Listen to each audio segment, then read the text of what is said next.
دیگر مذاہب کے طریق کے مقابلہ میں اسلامی طریقے تدفین میں کیا حکمت ہے؟ اس سے بیماریاں وغیرہ پھیلنے کو احتمال نہیں؟ کبھی نہیں پھیلی بیماریاں، کبھی پھیلی ہیں؟ قبروں میں سے بیماریاں نکلنے کے لیے کہیں باہر نکل آئی ہیں؟ زندوں سے مردوں کو خطرہ تو ہو سکتا ہے، وہ انفیکٹ نہ کر دیں ان کو. جو مردے دفن ہو جائیں ان سے کبھی کوئی خطرہ نہیں ہوا. اور اس میں حکمت ایک اعزاز ہے ایک انسان کا، اور آگ سے بچنے کے لیے ایک قسم کی دعا بھی بن جاتی ہے. ورنہ وہ لوگ جو جلا دیتے ہیں، اور تو بڑا بھیانک نظارہ ہے. 2-3 قسم کے تدفین کے طریقے ہیں یا مردوں کو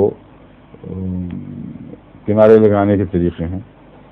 ایک ہے پرندوں کو کھلا دینا، اور بعض قوموں میں یہ ملتا ہے، ان کے جو ٹیمپلز ہیں ان کے کونوں کے اوپر مینار سے بنے ہوتے ہیں، ان کے اوپر مردے پھینک دیتے ہیں، اور گدھیں چیلیں اور اس قسم کے جانور وہ نوچ ناچ کے کھا لیتے ہیں، اور جو بھی تعفن ہے وقت تھوڑا سا پھیل کے جب وہ ختم ہو جاتی لاش اوپر ہی پھر وہ گل سڑ جاتی ہے. ایک یہ طریقہ ہے. ایک ہندو طریقہ ہے جلانے کا، اور ایک طریقہ ہے تدفین کا. تیسرا طریقہ تو اور کوئی ہے نہیں. بجلی کی بھٹیوں میں بھی بجلی کی بھٹیوں میں بھی شاید سنا ہے کہ وہ جلانے کا ہی ہے. جب ہندو طریقہ ہو ضروری ہو. 3 طریقے ہیں اب تک.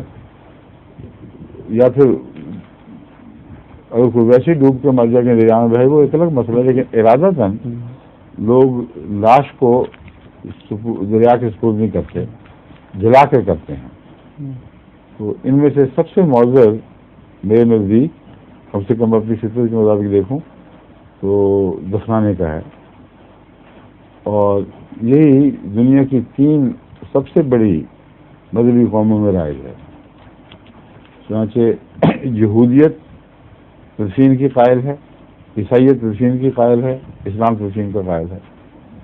تو ان تینوں عظیم ترین مذاہب میں اس کا قدر مشترک ہونا بتا رہا ہے کہ اس میں بہتری ہے. اور جہاں تک قرآن کریم کا تعلق ہے، قرآن کریم کی روح سے آدم کو بھی یہی تعلیم دی گئی تھی، کیونکہ اس کے جس بیٹے نے اپنے بھائی کو قتل کیا وہ اس نے لاش کو کھلا چھوڑ کے جانے لگا تھا.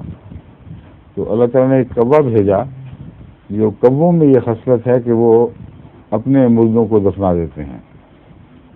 تو اس نے اپنی اس کے مرے ہوئے کوے کی لاش پہ مٹی ڈالی اور اس کو نظر سے دور کیا. اس پر اس کو پتہ لگا، اس نے کہا کہ افسوس ہے مجھ پر کہ میں انسان ہو کر اس کوے جیسا بھی نہ بن سکا.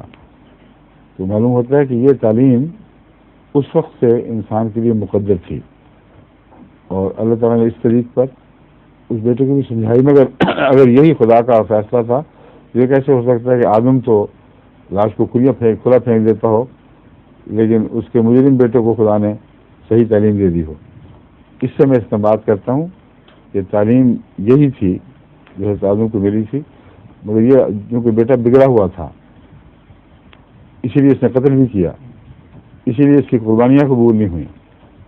تو بگڑی ہوئی اولاد ہوتی ہے نیکوں کی بھی بعض دفعہ، اس لیے اس نے مردہ بھائی کے لیے بھی غلط طریقہ اختیار کرنا چاہا.